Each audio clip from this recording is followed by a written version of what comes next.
ജീവിത സാഹചര്യങ്ങൾ കൊണ്ട് നിരവധി കലാകാരന്മാർക്കാണ് പ്രവാസ ജീവിതം സ്വീകരിക്കേണ്ടി വന്നിട്ടുള്ളത്. നാട്ടിൽ സിനിമാ കലാ സംവിധാന രംഗത്ത് പ്രവർത്തിച്ച് ഇപ്പോൾ കുവൈറ്റിൽ ജോലി ചെയ്യുന്ന അനീഷ് പുരുഷോത്തമൻ എന്ന കലാകാരൻ അത്തരമൊരു ഉദാഹരണമാണ്. കാണാം കൊല്ലം മാടൻനട സ്വദേശിയായ അനീഷ് പുരുഷോത്തമന്റെ ജീവിതകഥ. മലയാള സിനിമ ഇന്ന് അതിന്റെ പരമ്പരാഗത രീതിയിൽ നിന്നും ഒരുപാട് മാറിക്കഴിഞ്ഞിരിക്കുന്നു. പക്ഷേ സിനിമാ ലോകം വളരുകയാണ്. ഇങ്ങ് കുവൈറ്റിലും ഇന്ന് ചെറു സിനിമകളുടെ ഒരു ആഘോഷമാണ്. വർഷാവർഷങ്ങളിൽ നിരവധി ചെറു സിനിമകളാണ്, അതിന്റെ മത്സരങ്ങളാണ് ഇവിടെ നടക്കുന്നത്. ജീവിത സാഹചര്യം കൊണ്ട് പ്രവാസികളായ സിനിമാ പ്രേമികളും പിന്നണി പ്രവർത്തകരും തന്നെയാണ് ഇവിടെയും ഈ സിനിമയുടെ വിജയങ്ങൾക്കും പ്രവർത്തനങ്ങൾക്കും പിന്നിൽ. അത്തരം ഒരു കലാകാരനെയാണ് നമ്മൾ ഇവിടെ പരിചയപ്പെടാൻ പോകുന്നത്. അനീഷ് പുരുഷോത്തമൻ, കുവൈറ്റിലെ ചെറു സിനിമകളുടെ പിന്നിൽ പ്രവർത്തിക്കുന്ന കലാസംവിധായകൻ. അദ്ദേഹത്തിന്റെ അനുഭവങ്ങളും പ്രവർത്തനങ്ങളും അദ്ദേഹത്തിന് തന്നെ നമുക്ക് ചോദിച്ചറിയാം. അനീഷ് ജി, നമസ്കാരം. നമസ്കാരം. അനീഷ് ജി, എത്ര കാലമായി ഈ കലാരംഗത്ത്, അതായത് സിനിമയുടെ പിന്നിലെ ഈ കലാ സംവിധാന രംഗത്ത് പ്രവർത്തിക്കാൻ തുടങ്ങിയത്? ഒരു 21 വർഷത്തോളം ആവും ഈ സിനിമയായിട്ട് ബന്ധപ്പെട്ട്. നാട്ടിലും കുറേ നമ്മൾ ആ ഡയറക്ടർ സുരേഷ് കൊല്ലത്തിന്റെ അസിസ്റ്റന്റായിട്ട് വന്നിട്ട് ഒരു 10-21 സിനിമ ഞാൻ പുള്ളിയുടെ അസിസ്റ്റന്റായിട്ട് വർക്ക് ചെയ്തിട്ടുണ്ട്. അതിനുശേഷം ഇപ്പം ഞാൻ കുവൈറ്റിൽ വന്നിട്ട് 14 കൊല്ലമാകാൻ പോകുന്നു. ഈ 14 കൊല്ലത്തെ ഏകദേശം 2 വർഷത്തോളം ഉള്ളു ഈ സിനിമയും കലയെല്ലാം വിട്ട് മാറി നിന്ന് പോയത്. പക്ഷെ എന്നിലൊരു കലാകാരനുണ്ടെന്ന് ഈ പറഞ്ഞ എൻ്റെ കമ്പനിയിലെ ഒരു മാനേജറുണ്ട്, മധു വഫർ. പുള്ളിയാണ് എന്നെ വീണ്ടും ഈ കലാരംഗത്തേക്ക് കൈപിടിച്ചു ഒരു പക്ഷേ നിർത്തിയെന്ന് പറയുന്നത്. പുള്ളിയുടെ ഒരു ആൽബം ഉണ്ടായിരുന്നു, ഒരു വിരഹിണി എന്ന് പറഞ്ഞുകൊണ്ട്, ഒരു പഴയ കാലത്ത് സർപ്പക്കാവൊക്കെ സെറ്റിട്ടുള്ള ഒരു നല്ലൊരു വർക്കായിരുന്നു. ആ വർക്കിന് ശേഷം ഒരു ഒട്ടനവധി ഫിലിം മേക്കേഴ്സ് ഇവിടെ ഉണ്ടായെന്ന് തന്നെ പറയുമോ. അവരെല്ലാം നമ്മളൊന്ന് സമീപിക്കുകയും ഏകദേശം ഒരു 10-50ഓളം സിനിമകളിൽ പിന്നിൽ കുവൈറ്റിൽ തന്നെ ഞാൻ വർക്ക് ചെയ്ത് കഴിഞ്ഞു. അതാണ് എൻ്റെ സിനിമാ ജീവിതത്തിലെ ഒരു കലാജീവിതം എന്ന് പറയുന്നത്. അവിടെ നിന്നാണ് തുടങ്ങിയത്. ഈ നാട്ടില് ഇതേ രംഗത്ത് പ്രവർത്തിച്ചതായി ഞാൻ അറിഞ്ഞിട്ടുണ്ട്. അപ്പോ അങ്ങനെ പ്രമുഖരായ ഏതെങ്കിലും കലാ സംവിധായകരുടെ കൂടെയോ അല്ലെങ്കിൽ നമ്മളിപ്പോ ഹിറ്റായി എന്ന് പറയപ്പെടുന്ന പല സിനിമകളും ഉണ്ടായിട്ടുണ്ട്, അതിനൊക്കെ പിന്നിൽ പ്രവർത്തിക്കാൻ അവസരം കിട്ടിയിട്ടുണ്ട്? ഈ പ്രമുഖരായ കലാ സംവിധായകൻ എന്ന് പറയുന്നത് നമ്മളെ ഇപ്പൊ ഈ എമ്പുരാൻ ഡയറക്ട് ചെയ്ത പിന്നെ മണി ആ ഡയറക്ഷൻ പുള്ളിക്കാരൻ ഞാനുമൊക്കെ ഏകദേശം സുരേഷ് കൊല്ലത്തിന്റെ കൂടെ സംസ്ഥാന അവാർഡും കുറെ മാതൃഭൂമി മെഡിമിക്സ് അവാർഡൊക്കെ മേടിച്ചിട്ട് പുള്ളിയുടെ മെയിൻ അസിസ്റ്റന്റ് ആയിരുന്നു ഞാൻ. പുള്ളിയോട് ഒരുപാട് സിനിമകൾ വർക്ക് ചെയ്തിട്ടുണ്ട്. ഹിറ്റ് എന്ന് പറയാൻ രാപ്പകല് പുള്ളിയോടെ ഞാൻ വർക്ക് ചെയ്തിട്ടുണ്ട്. ചന്ദ്രോത്സവം, പിന്നെ മധുരനൊമ്പരക്കാറ്റ്, പെരുമഴക്കാലം, അങ്ങനെ തുടങ്ങി ഒട്ടനവധി പുള്ളിയുടെ കമൽ സാറിന്റെ പടമായിരുന്നു പുള്ളി പൊതുവേ ചെയ്യാറുള്ളത്. ആ സിനിമകളിലെല്ലാം പുള്ളിയുടെ പിന്നിൽ വർക്ക് ചെയ്തിട്ടുണ്ട്. ഈ കലാ സംവിധാനത്തെ ഒരു അനുഭവം എന്ന് പറയുന്നത്, അതായത് ഇപ്പം കുവൈറ്റില് ഇപ്പൊ നിങ്ങൾ ഈ രംഗത്ത് പ്രവർത്തിച്ചു തുടങ്ങിയിട്ടുണ്ട്. ഈ പറഞ്ഞതുപോലെ നിങ്ങൾ നാട്ടിലും ഒരുപാട് കാലം ഇതിന്റെ പ്രമുഖരായ ആളുകൾ കൂടെ വർക്ക് ചെയ്തിട്ടുണ്ട്. എന്താണ് ആ രണ്ടിനും തമ്മിലുള്ളൊരു വ്യത്യാസം? ഈ കുവൈറ്റിൽ എന്ന് പറയുന്നത് ഇവിടുത്തെ സിനിമയും നാട്ടിലെ സിനിമയും രണ്ടാണ്. കുവൈറ്റിനെ സംബന്ധിച്ചോളം ഇവിടെ ഈ ഒരു സിനിമ മാത്രം ചെയ്താൽ മതി. അതിനകത്ത് പിന്നണിയിൽ വർക്ക് ചെയ്യുന്നതിനെ പറ്റിയൊന്നും അവർക്കൊന്നും വലിയ ഐഡിയ പഴയ പണ്ട് കാലങ്ങളിൽ ഇല്ലായിരുന്നു. പക്ഷെ ഇപ്പം വീണ്ടും ആർട്ടിനൊക്കെ ഞാൻ കുറേയൊക്കെ സംസാരിക്കാറുണ്ട്. എപ്പോഴും എന്നോ സിനിമയ്ക്ക് സമീപിക്കുന്നിടത്ത് ആർട്ടിന് മുൻതൂക്കം കൊടുക്കണം, ആർട്ടിന്റെ അങ്ങനെ ചെയ്യണം, ഇങ്ങനെ ചെയ്യണം. പക്ഷെ കുവൈറ്റിലെ ഒരു 90% സിനിമാക്കാരെന്ന് പറഞ്ഞൊരു ക്യാമറയായിട്ട് ഇറങ്ങി അവർ അങ്ങുഞ്ഞൊക്കെ എടുത്ത് എന്തെങ്കിലുമൊക്കെ പോകുന്നതല്ല. പക്ഷെ ഇപ്പം കുറെ മാറ്റം വന്നു. ഇപ്പം ഞാൻ നോക്കിയിട്ട് നാട്ടിലേക്കായി കൂടുതൽ ഷോർട്ട് ഫിലിമുകൾ ഇറങ്ങുന്നത് നമ്മളെ കുവൈറ്റിൽ നിന്നാണെന്ന് തോന്നുന്നു. കുവൈറ്റിലെ ഈ സിനിമാ രംഗത്ത്, ചെറു സിനിമാ രംഗത്ത് പ്രവർത്തിച്ചപ്പോൾ അംഗീകാരങ്ങൾ കിട്ടാതെ പോവുകയോ അല്ലെങ്കിൽ നല്ല രീതിയിൽ അംഗീകാരങ്ങൾ കിട്ടുകയോ ചെയ്തിട്ടുണ്ടോ? കുവൈറ്റില് അംഗീകാരങ്ങൾ കിട്ടുകയോ ചെയ്യുന്ന എന്നെ തേടി ഒരു അംഗീകാരങ്ങളും കുവൈറ്റിൽ ഇന്നവരെ എത്തി വന്നിട്ടില്ലെന്നാണ് എൻ്റെ വിശ്വാസം. ഈ അങ്ങനെ ഇവിടെ നിങ്ങളുടെ ഈ രംഗത്ത്, കലാ സംവിധാന രംഗത്ത് അംഗീകരിക്കപ്പെടുന്നില്ല, അല്ലെങ്കിൽ അതിൽ ഒരു തരംതിരിവ് ഉണ്ട് എന്ന് എപ്പോഴും തോന്നിയിട്ടുണ്ടോ? അതെനിക്കിപ്പം നമ്മളൊരു വയനാട് ദുരന്തമായിട്ട് ബന്ധപ്പെട്ടൊരു സിനിമ ചെയ്തിട്ടുണ്ടായിരുന്നു, ബാപ്പസ് എന്ന് പറഞ്ഞൊരു സിനിമ. ഏകദേശം ഈ ചൂരൽമലയൊന്നും ഞാൻ കണ്ടിട്ടുകൂടിയില്ല. ഈ ചൂരൽമലയുടെയൊക്കെ നമ്മൾ ഈ വീഡിയോസിൽ കണ്ട ഏകദേശം അതേപോലെ തന്നെ നമ്മളെ കുവൈറ്റിൽ അറിയാൻ പറ്റുമല്ലോ. കുവൈറ്റിലൊരു പശ്ചാത്തലം ഉണ്ടല്ലോ, നമുക്ക് ക്യാമറ വെക്കാൻ കൂടി അനുവാദമില്ലാതാണ് നമ്മൾ പലരും സിനിമ ചെയ്യുന്നത്. ആ ഒരു പരിമിതിക്കകത്ത് നിന്നുകൊണ്ട് നമ്മൾ ബാപ്പസ് എന്ന് പറഞ്ഞ സിനിമ വളരെ ഗംഭീരമായിട്ട് ചൂരൽമല തന്നെ ചെയ്യാൻ ശ്രമിച്ചു. പക്ഷെ അത് പല വേദികളിലും വന്നപ്പോഴും നമ്മളെ തഴയപ്പെട്ടതുപോലെ നമുക്ക് ഫീൽ ആയിട്ടുണ്ട്. ആ ഒരു സിനിമ ഞാനും കണ്ടിട്ടുണ്ടായിരുന്നു. ഒരു 10-40ഓളം സിനിമകളിൽ അത് നല്ലൊരു സിനിമയായിട്ട് എനിക്ക് തോന്നിയിട്ടുണ്ട്, പ്രേക്ഷകരും അംഗീകരിച്ചിട്ടുണ്ടാവും. പക്ഷെ അത് സാഹചര്യങ്ങളിൽ ഒരു സമ്മർദ്ദം കൊണ്ടാണോ അല്ലെങ്കിൽ മറ്റുള്ള എന്തെങ്കിലും തരത്തിലുള്ള സമ്മർദ്ദം കൊണ്ടാണോ അത് പിന്നോട്ടായി പോയത് എന്ന് തോന്നിട്ടോ? അതിൽ പറയുകയാണെന്നുണ്ടെങ്കിൽ ഏകദേശം ഒരു സിനിമ കണ്ട ആസ്വാദകരും അതിന് പിന്നിൽ വർക്ക് ചെയ്ത സിനിമാക്കാരും എല്ലാവരും സിനിമ കണ്ടിറങ്ങിയിട്ട് എന്നോട് അതിൽ ആർട്ട് വർക്ക് എന്ന് പറയുന്നത് ഗംഭീരമാണ്, അത് കിട്ടാൻ എന്തുകൊണ്ടും നിനക്കാണ് യോഗ്യതയെന്ന് പറഞ്ഞ് അവസാനിപ്പിച്ചതാണ്. പക്ഷേ ജൂറിയുടെ പരാമർശം എന്നത് അത് നമുക്ക് ഒരിക്കലും സിനിമാക്കാരന്മാർക്ക് അംഗീകരിക്കാൻ പറ്റുന്ന രീതിയിലുള്ള പരാമർശമല്ലായിരുന്നു വന്നത്. അതെന്തോ അത് നമുക്ക് കിട്ടാതെ പോയി. അത് നമുക്ക് പല സ്ഥലങ്ങളിലും അത് ചർച്ച ചെയ്യപ്പെട്ടു. ഇന്ന് ഏകദേശം ആ സിനിമ കണ്ടിറങ്ങിയതിനു ശേഷം പല ആൾക്കാരും എന്നെ പല സമയങ്ങളിൽ എനിക്ക് കൂടി പരിചയമില്ലാത്തവർ എന്നെ കോൾ ചെയ്യുകയും സംസാരിക്കുകയും ആ സിനിമയുടെ വിജയം എന്താണെന്ന് എനിക്ക് അന്ന് മനസ്സിലായതാണ്. ഈ നമ്മുടെ ഒരു സിനിമ ചെയ്തു തുടങ്ങുമ്പോൾ അതിന്റെ സംവിധായകര് അവരുടെ മനസ്സിൽ അതിനെക്കുറിച്ച് വ്യക്തമായ ഒരു രൂപമുണ്ടാവും, കലാ സംവിധാനത്തെ കുറിച്ചും അല്ലെ. അപ്പോൾ അങ്ങനെ വരുമ്പോൾ ഈ സിനിമയുടെ മുഴുവൻ കഥയും ഒരു കലാ സംവിധായകൻ പറഞ്ഞു തരുമോ? അല്ല, നാട്ടിലാണെന്നുണ്ടെങ്കിൽ നമുക്ക് ഒരു സ്ക്രിപ്റ്റ് നമ്മൾ തരാറുണ്ട്. അതിനകത്ത് നമുക്ക് വായിച്ചു നോക്കിയിട്ട് നാളെ എന്തൊക്കെയാണ് നമുക്ക് ഷൂട്ട് ചെയ്യുന്നത്, അതിന് നമുക്ക് നാളത്തെ ഷൂട്ടിന്റെ പ്രോപ്പർട്ടി എന്തൊക്കെ വേണം, ഇതൊക്കെ നമ്മുടെ അടുത്ത് ഒരു ഇന്ന സീനുകളാണ് ചെയ്യുന്നത് നമുക്ക് ഒരു സ്ക്രിപ്റ്റ് തരാറുണ്ട്.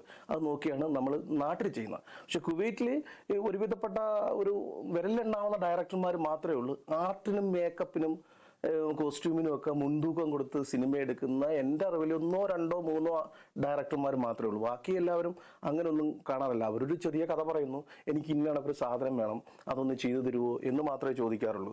ചിലപ്പോൾ അവർക്ക് എൻ്റെ സാന്നിധ്യം കൂടി വേണ്ട, നമ്മൾ എന്താണോ ഉണ്ടാക്കി കൊടുക്കുന്നത് അത് അവർ കൊണ്ടൊന്ന് ഫിറ്റ് ചെയ്യുക, അല്ലെ അവർ കൊണ്ടൊന്ന് വെക്കുക, അങ്ങനെ പോകുന്നതാണ് ഒട്ടനവധി സിനിമകളും. പക്ഷെ കുറച്ച് ഡയറക്ടർമാർക്ക് നമ്മളെ സാന്നിധ്യം വേണം, അതെങ്ങനെയാണ് ചെയ്യേണ്ടുള്ളത് എന്നൊക്കെ പല സിനിമ ഡയറക്ടർമാരും എടുത്തു പറയേണ്ട 1, 2 ഡയറക്ടർമാർ ഉള്ളൂ കുവൈറ്റിൽ അങ്ങനെ ആർട്ടിനൊക്കെ മുൻതൂക്കം ചെയ്ത് പടമെടുക്കുന്നത്.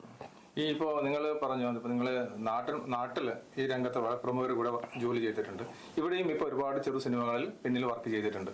അപ്പോൾ ഈ സംവിധാനത്തിന്റെ ഒരു ശൈലി ഇപ്പൊ നാട്ടിലായാലും ഇവിടെയായാലും ഇപ്പൊ നമുക്ക് സാഹചര്യങ്ങൾ ഇവിടെ വളരെ പരിമിതമാണ് നമ്മൾ കാര്യങ്ങൾ ചെയ്തെടുക്കാൻ വേണ്ടി. പക്ഷെ എന്നാലും ആ ഒരു ശൈലി, സംവിധാന ശൈലി ഇപ്പൊ സിനിമയുടെ അതായത് തനതായ ശൈലിയിലേക്ക് വരുന്നുണ്ടോ ഇവിടുത്തെ സിനിമകൾ എന്നുള്ളത് എന്താണ്? എൻ്റെ ഒരു കാഴ്ചപ്പാടിൽ നേരത്തെയൊക്കെ നമ്മളെ നാട്ടിലേക്ക് എൻജോയ് ചെയ്ത് സിനിമ ചെയ്തിട്ടുള്ളൊരു സ്ഥലമാണ് കുവൈറ്റ് എന്ന് പറയുന്നത്.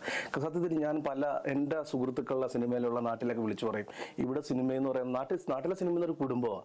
അതായത് നമുക്ക് എന്തെങ്കിലും പരിക്ക് പറ്റിയാലും ഒക്കെ ഓടി അടുക്കുകയും നമ്മളൊരു മോനെ പോലെ ഒക്കെ കൊണ്ടുവന്ന യൂണിറ്റിലുള്ളവരും എല്ലാവരും ഭയങ്കര സഹകരണമാണ്. അതിലും വലിയ സഹകരണമായിരുന്നു നമ്മളെ ഈ കുവൈറ്റിൽ സംബന്ധിച്ചിടത്തോളം വന്നത്. പക്ഷേ ഇപ്പോഴും ഒരു ഇടക്കാലമായിട്ട് ആ ഒരു സമീപനം അല്ല കാണുന്നു വരുന്നത്. പലരുടെയും അവർ മാത്രം സ്ക്രീനിൽ തെളിയണം, അവരുടേതായ മാത്രം കൊണ്ടുവരണം എന്നുള്ള ഒരു ചിന്താഗതിയിലേക്ക് കുവൈറ്റിലെ സിനിമ മാറി എന്നാണ് എൻ്റെ ഒരു കാഴ്ചപ്പാട്. അതായത് ഒരു സെൽഫ് പ്രൊമോഷന് വേണ്ടിയിട്ട് മാത്രം സിനിമയെ കാണുന്നു, അല്ലെ സിനിമയുടെ തനതായ ശൈലിയിൽ നിന്ന് മാറുന്നു എന്ന് ആണ് നിങ്ങൾ ഉദ്ദേശിക്കുന്നത്? തീർച്ചയായിട്ടും അങ്ങനെ തന്നെയാണ് ഉദ്ദേശിക്കുന്നത്. കാര്യം നമ്മൾ ഒരു സിനിമയോ കഥയോ കാര്യങ്ങളോ ഒന്നും അല്ല ഇവിടുത്തെ ഷോർട്ട് ഫിലിമുകൾ ചെയ്യുന്ന കാര്യം. ഈ സിനിമ എന്ന് പറയുന്നത് നമ്മൾ മുടക്കുമുതൽ തിരിച്ചു കിട്ടാത്തൊരു സംവിധാനമാണല്ലോ ഷോർട്ട് ഫിലിം. അപ്പോൾ അതിനകത്ത് പ്രൊഡ്യൂസ് ചെയ്യുന്നവരെ തന്നെ ആയിരിക്കും ഒരുപക്ഷെ അഭിനയിക്കുന്നത്. അവർക്ക് അവരെ സ്ക്രീനിൽ ബിഗായിട്ട് കാണിക്കണം, അവർക്ക് റിച്ച് കിട്ടണം, ഇത് മാത്രമേ ഉള്ളൂ. അതിന് പിന്നിൽ എന്താണെന്നോ ഒന്നും അവർക്ക് ആലോചിക്കേണ്ട കാര്യമില്ല. അങ്ങനെ ആ രീതിയിലാണ് ഇപ്പൊ കുവൈറ്റിലെ സിനിമകൾ പോകുന്നത്. അപ്പോൾ ഈ നമുക്ക് നാട്ടിലേക്ക് വരാം. നാട്ടില് ഈ സിനിമകൾ ചെയ്യുമ്പോൾ ഒരു കലാ സംവിധായകന് ചിലപ്പോൾ ആ സിനിമയുടെ ആ രംഗത്തെ കുറിച്ച് സംവിധായകനേക്കാൾ കൂടുതൽ ചിലപ്പോൾ ചില ഐഡിയകൾ ഉണ്ടാവും. അങ്ങനെ വരുമ്പോൾ അത് സംവിധായകൻ ആ ഒരു സ്വാതന്ത്ര്യം കലാ സംവിധായകർക്ക് കൊടുക്കാറുണ്ടോ? നാട്ടിൽ തീർച്ചയായിട്ടും കൊടുക്കാറുണ്ട്. നാട്ടിൽ നമ്മൾ ഡയറക്ടർ മോണിറ്റർ കണ്ടു കഴിയുമ്പം ആദ്യം വിളിക്കുന്ന ആർട്ട് ഡയറക്ടറെയാണ്. ആർട്ട് ഡയറക്ടർ ഇല്ലെങ്കിൽ അന്നേരം അവിടെ സെറ്റിൽ നിൽക്കുന്ന അസോസിയേറ്റ് ഡയറക്ടർ ആരെയും വിളിച്ചിട്ട് ആർട്ടിന്റെ പുള്ളിയെ വിളിച്ചിട്ട് ഫ്രെയിം നോക്കാൻ പറയും. അല്ലെങ്കിൽ സെറ്റിൽ നിൽക്കുന്ന ഒരു സെറ്റ് ബോയ് ആണെങ്കിലും പുള്ളിയെ വിളിച്ചിട്ട് സെറ്റിൽ നോക്കാൻ പറയും. നോക്കിയിട്ട് നിനക്ക് ഇവിടെ എന്തെങ്കിലും ചെയ്യാൻ പറ്റുമോ, ഒരു 5 മിനിറ്റ് സമയം തരാം, എന്തെങ്കിലും ചെയ്യാൻ പറ്റുമോ എന്ന് ചോദിച്ചാൽ നമ്മളെ ജോലി എന്ന് വെച്ചാൽ ആ 5 മിനിറ്റ് കൊണ്ട് നമ്മൾ അവിടെ എന്തെങ്കിലും ക്രിയേറ്റ് ചെയ്യുക എന്നുള്ളതാണ്. അത് നാട്ടിൽ തരും. പക്ഷെ ഇവിടെ സംബന്ധിച്ചിടത്തോളം ഈ ക്യാമറ വെക്കുന്നവർ ഒരു ആർട്ട് ഡയറക്ടർ കൊടുത്ത് ചോദിക്കാറ് കൂടിയില്ല, ഈ ഫ്രെയിം ഇങ്ങനെ വെച്ചാൽ അങ്ങനെയാണോ. അതിലും 1, 2 ക്യാമറാമാന്മാർ മാത്രമേ ഇവിടെ അതും തിരക്കാറുള്ളൂ. സിനിമ ദൈവികമാണ്, അല്ലെങ്കിൽ അതിൽ ദൈവികമായ ഒരു പിന്തുണ വേണം എന്നാണോ നിങ്ങൾ അതിന് ഉദ്ദേശിക്കുന്നത്? അല്ല, ദൈവികമായ ഒരു പിന്തുണയാണോ അതൊന്നും അല്ല. അതിനകത്തൊരു രസം അത് അങ്ങനെ ദൈവികത്തിന്റെ ഒരു പ്രശ്നമല്ല. അതിനകത്ത് കാണുന്നത് നമ്മൾ ഈ പൂർവീകർ ചെയ്തു വെച്ച ഒരു കലാസൃഷ്ടിയാണ് ഇന്നും നമ്മൾ സിനിമയിൽ പിന്തുടർന്നു പോകുന്നത്. സിനിമ ഏറ്റവും കൂടുതൽ അന്ധവിശ്വാസങ്ങളുള്ളൊരു ഫീൽഡാണ് സിനിമ ഫീൽഡ് എന്ന് പറയുന്നത്. കലാ സംവിധായകൻ എന്ന നിലയിൽ നമുക്കിപ്പോൾ ഒരു രംഗം നമുക്ക് ചിത്രീകരിക്കാൻ തരികയാണെങ്കിൽ ഇതിന് വേണ്ട പ്രോപ്പർട്ടീസ് ഒക്കെ നിങ്ങൾ എങ്ങനെയാണ് അറേഞ്ച് ചെയ്യുന്നത്? നാട്ടിലാണെങ്കിൽ നമ്മളിപ്പം ആ ഒരു സ്ക്രിപ്റ്റ് തരുമ്പോൾ നമുക്ക് എന്തൊക്കെയാണ് സാധനങ്ങൾ വേണ്ടതെന്ന് നമുക്ക് ഏകദേശം അറിയാം. അപ്പം നമ്മൾ എറണാകുളത്താണെങ്കിലും തിരുവനന്തപുരത്താണെങ്കിലും എവിടെയാണോ നമ്മൾ ഷൂട്ട്, പാലക്കാടാണെങ്കിലും അവിടെ റെന്റിന് കൊടുക്കുന്ന സ്ഥലങ്ങളുണ്ട്. നമുക്കത് റെന്റിന് എടുക്കാൻ പറ്റും. പിന്നെ കുറെ പ്രോപ്പർട്ടികൾ നമ്മൾ സ്വന്തമായിട്ട് നമ്മൾ ആ ഡയറക്ടറിന്റെ കാണും. അതിന് ഉപരി വേണ്ടുന്ന സാധനങ്ങൾ അവിടുന്ന് റെന്റിന് എടുക്കുകയും ചെയ്യുന്ന, ഇത്ര ദിവസത്തേക്കെന്ന് പറഞ്ഞ് റെന്റ് എടുക്കുകയും ചെയ്യുന്നത്. ഇവിടെ സംബന്ധിച്ചിടത്തോളം ഇവിടെ നമുക്ക് ഒന്നും കിട്ടാനില്ല. ഇപ്പോൾ ഉദാഹരണം ഒരു ചിമ്മിനി വിളക്ക് വേണമെന്ന് പറഞ്ഞാൽ നമ്മൾ കുവൈറ്റിൽ എങ്ങനെ ഒപ്പിക്കുന്നു അതേ രീതിയിലുള്ള ചിമ്മിനി വിളക്ക് നമ്മൾ ക്രിയേറ്റ് ചെയ്യുക ചെയ്യുന്നു. അപ്പൊ ഇവിടെ എല്ലാ സാധനവും ഒരു ഡയറക്ടർ നമ്മളൊരു കഥ പറയുമ്പോൾ അവർക്ക് വേണ്ടുന്ന എന്തൊക്കെ സാധനങ്ങൾ വേണം അതെല്ലാം നമ്മൾ ഉണ്ടാക്കുകയാണ് ചെയ്യേണ്ടത്. ഇപ്പോൾ നിങ്ങൾ പറഞ്ഞു വാപ്പസ് എന്നൊരു സിനിമ ഇവിടെ ചെയ്തിട്ടുണ്ടായിരുന്നു. നിങ്ങൾ വളരെയധികം എഫേർട്ട് എടുത്ത ഒരു സിനിമയാണ് അത്. ഒരു ഹാർട്ട് ടച്ചിങ് ആയ ഒരു സിനിമ ആയിരുന്നു എന്നുള്ളത്. അതിന് നിങ്ങൾ എത്രത്തോളം റിസ്ക് എടുത്തിട്ടുണ്ട്? അതിന്റെ ഡയറക്ടർ എന്ന് പറയുന്നത് നമ്മൾ പ്രവീൺ കൃഷ്ണ എന്ന് പറയുന്ന പുള്ളി ഒരു ആർട്ട് ഡയറക്ടറും വിത്ത് മേക്കപ്പ് മാനും ഒക്കെ ആയിരുന്നു. അതൊരു 3-4 ദിവസത്തെ വർക്കാണ് ആ വർക്ക് എന്ന് പറയുന്നത്. അത് കറക്റ്റായിട്ട് പറയുകയാണെങ്കിൽ ലോഡ് ഒരു 2-3 ലോഡ് നമ്മളെ ഈ നാട്ടിലെ ചെളി എന്ന് പറയുന്ന ഇവിടുത്തെ ഗച്ചി അത് കൊണ്ടുവന്ന് അടിച്ച് അത് കൊണ്ടുവന്ന് നമ്മൾ തന്നെ 2-3 പേര് കൊണ്ട് നിരത്തി കല്ലും പാറയും മരങ്ങളും ഒക്കെ മുറിച്ചിട്ട് വെള്ളം ഒഴിച്ചൊക്കെയാണ് അതെടുത്തത്. അത് നല്ല ഭയങ്കര കഷ്ടപ്പെട്ട വർക്കായിരുന്നു. വർക്കെന്ന് വെച്ച് കഴിഞ്ഞാൽ കുവൈറ്റിൽ ഒരു പക്ഷേ അത്രത്തോളം മുൻതൂക്കമുള്ള ഒരു ആർട്ടിന്റെ ഒരു സംഭവം കുവൈറ്റിൽ ആരും ചെയ്തിട്ടില്ല. അതിനുള്ള സമയവും കിട്ടില്ല. പിന്നെ ഫുള്ള് നല്ല തണുപ്പാണ്. ഈ രംഗത്ത് വർക്ക് ചെയ്യുന്ന സമയത്ത് ഉണ്ടായ മറക്കാൻ പറ്റാത്ത ഒരു അനുഭവം എന്താണ്? ഇതില് മറക്കാൻ പറ്റാത്ത അനുഭവം എന്ന് വെച്ച് കഴിഞ്ഞാൽ ഈ നമ്മളെ ഈ രാപ്പകൽ എന്ന സിനിമയില്ലേ, ഈ രാപ്പകൽ എന്ന സിനിമയ്ക്കകത്ത് അതിൻ്റെ അകത്ത് ഒറിജിനലായിട്ടുള്ള എലിയെ തന്നെ വേണമായിരുന്നു. ഈ മമ്മൂട്ടി അതിനകത്തൊരു എലിയെ അടിച്ചു, തട്ടുമ്പുറത്ത് ഒരു എലിയെ അടിച്ചുകൊള്ളുന്നൊരു സീനുണ്ട്. അപ്പൊ ഈ എലിയെ നമുക്ക് എങ്ങനെ ആയിരിക്കും നമ്മൾ ഓടിക്കുന്നത്? അപ്പൊ അതിനൊക്കെ അത് ഒറിജിനലായിട്ട് ഈ നമ്മളൊരു കൊല്ലത്തുനിന്ന് ഈ ഷൂട്ട് കിടക്കുന്ന പെരുമ്പാവൂറാണ്. നമ്മൾ കൊല്ലത്തുനിന്ന് ഒരു അവിടെ കശുവണ്ടി ഫാക്ടറിയിൽ നിന്ന് പൂട്ടിയിട്ടേക്ക് നിർത്തുന്നു. അവിടുത്തെ ഒരു ഗൂർക്കയെ കൊണ്ട് നമ്മൾ 3-4 എലിയെ പിടിപ്പിച്ചു. ഈ എലിയായിട്ട് യാത്ര ചെയ്ത് പെരുമ്പാവൂർ വരെ ചെന്ന് അവിടെ നിന്ന് ഈ എലിയുടെ ദേളിൽ നമ്മളെ ഈ ഉറക്കഗുളിയൊക്കെ ഇഞ്ചെക്ട് ചെയ്ത് കയറ്റി അതിനെ ഒന്ന് മയക്കി കിടത്തിയിട്ടൊക്കെയാണ് ഈ സീൻ എടുക്കുന്നത്. അതൊക്കെ എന്ന് പറഞ്ഞാൽ ഭയങ്കര ഒരു രസകരമായ സംഭവമാണ്. ഈ സിനിമ എന്ന് പറയുന്നത് ഒരു സ്ഥലത്ത് നിലനിൽക്കുന്നതല്ല. അതിന്റെ സിനിമ തുടങ്ങിക്കഴിഞ്ഞാൽ അവസാനം വരെ പല സ്ഥലങ്ങളിലായിട്ടാണ് അതിന്റെ ഷൂട്ടിംഗ് നടക്കുന്നത്. അപ്പോൾ അങ്ങനെ പല രാജ്യത്തിന്റെ അല്ലെങ്കിൽ ലോകത്തിന്റെ പല ഭാഗങ്ങളിൽ പോകുന്നുണ്ട്. അങ്ങനെ എന്തെങ്കിലും അനുഭവം ഉണ്ടായിട്ടുണ്ട്? ഞാൻ ഒരുപക്ഷെ ഒരു 10-12 വർഷത്തോളമായി 14 വർഷത്തോളമായി സിനിമാ ഫീൽഡിൽ നിന്ന് നമ്മുടെ നാട്ടിലെ സിനിമാ ഫീൽഡിൽ നിന്ന് വിട്ടു നിന്നിട്ട്. അന്നൊക്കെ നമ്മളെ നാട്ടിലെ ഏറ്റവും കൂടുതൽ കേരളത്തിൽ നിന്ന് അതിനകത്ത് എല്ലാ ജില്ലകളിലും ഒരുപക്ഷെ പോയി വർക്ക് ചെയ്തിട്ടുണ്ട്. അത് കഴിഞ്ഞ് ഗോവയിലൊക്കെ പോയി 10-12 ദിവസം വർക്ക് ചെയ്തിട്ടുണ്ട്.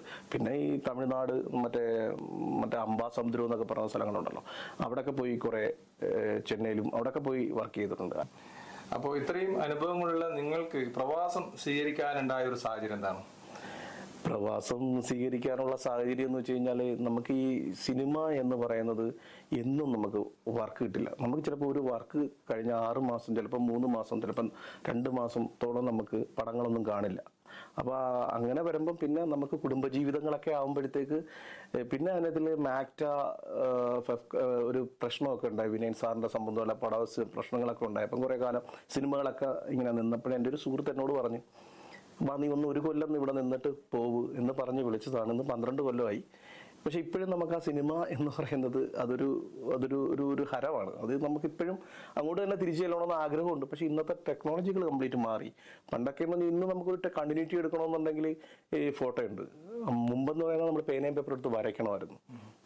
വരച്ചിട്ടാണ് നാളത്തെ കണ്ടിന്യൂറ്റി പറഞ്ഞു കൊടുക്കുന്നത്. ഇന്നൊരു ഫോട്ടോ എടുത്തു കഴിഞ്ഞാൽ നാളെ കാണിക്കുമ്പോൾ ഇതാണ് ഇങ്ങനെയാണെന്ന് പറയാം. പക്ഷേ ഇന്ന് നമ്മൾ സെറ്റിൽ തെല്ലുമ്പോൾ പിള്ളേരെല്ലാം ലാപ്ടോപ്പും ടെക്നോളജികൾ ഒരുപാട് മാറി. അതാണ് ഇപ്പം നമുക്ക് അങ്ങോട്ട് ചെല്ലാൻ ഒരു പ്രയാസം അനുഭവപ്പെടുന്നത്. എന്തായാലും ഇപ്പോൾ ഈ സിനിമാ രംഗത്ത് കലാരംഗത്ത് ഇപ്പോൾ അനീഷ് പുരുഷോത്തമനെ പോലെ ഒരുപാട് പേര് കുവൈറ്റിലുണ്ട്. നമ്മൾ അവസരങ്ങൾ ലഭിക്കുന്നവരോ ലഭിക്കാത്തവരുമായിട്ടുണ്ട്. അവർക്ക് അവരുടെ ജീവിതത്തിന്റെ ഒരു ഘട്ടത്തിൽ ചിലപ്പോൾ പ്രവാസം സ്വീകരിക്കേണ്ടി വന്നിട്ട് ഇപ്പോൾ നിങ്ങൾ പറഞ്ഞ പോലെ. അപ്പോൾ കലാകാരന്മാർക്ക് അല്ലെങ്കിൽ കലയ്ക്ക് ഒരിക്കലും നാശം സംഭവിക്കുന്നില്ല. കല ഉള്ളിലെടുത്തോളം കാലം ആ കലാകാരനും അംഗീകരിക്കപ്പെടും. ഈ അനീഷ് പുരുഷോത്തമൻ എന്ന ഈ ഒരു കലാകാരൻ അതിനൊരു ഉദാഹരണം കൂടിയാണ്. നമുക്ക് ഇനിയും പരിചയപ്പെടാം ഇത്തരം കലാകാരന്മാരെ. നന്ദി.